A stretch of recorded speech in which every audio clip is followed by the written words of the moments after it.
તો વિશ્વમાં યુદ્ધની પરિસ્થિતિને લઈને વડાપ્રધાન મોદીએ વિવિધ નિર્દેશોમાં ઓનલાઈન શિક્ષણ માટે તૈયાર રહેવા માટેનો પણ નિર્દેશ આપ્યો છે। ત્યારે આખા દેશમાં ઓનલાઈન શિક્ષણ શરૂ થશે તેવી ચર્ચાએ જોર પકડ્યું છે।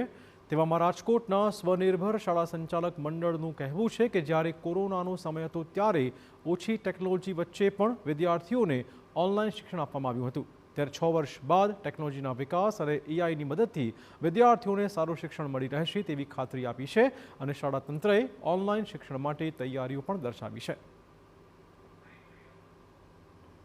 પણ હવે મને એવું લાગે છે કે હવે ઓનલાઈન એજ્યુકેશનની વાત આવે તો એને સફળ થવાના ચાન્સીસ ખૂબ જ વધે છે અને તમામ સંચાલકો આના માટે સંપૂર્ણપણે તૈયાર હતા, રહેશે અને રહેવાના છે।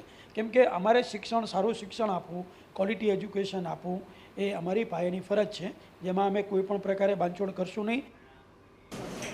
બીજી બાજુ વાલીઓનું કહેવું છે કે જો ઓનલાઈન શિક્ષણ વધશે તો તેના કારણે વિદ્યાર્થીઓનો સ્ક્રીન ટાઈમ વધશે, તેમના મગજ અને આંખ પર ગંભીર અસર પડી શકે તેમ છે।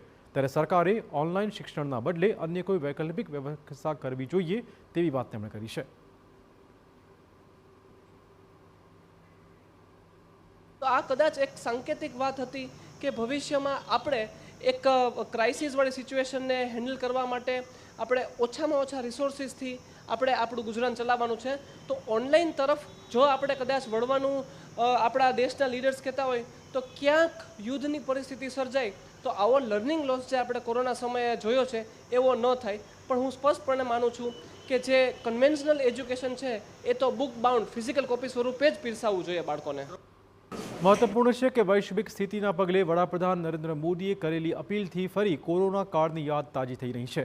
જોકે મનોચિકિત્સકોનું માનવું છે કે આ મુદ્દે લોકોએ પેનિક થવાની જરૂરિયાત નથી અને જ્યાં સુધી નક્કર નિર્ણય ન આવે ત્યાં સુધી કોઈ જ પૂર્વધારણા ન બાંધવાની પણ અપીલ છે।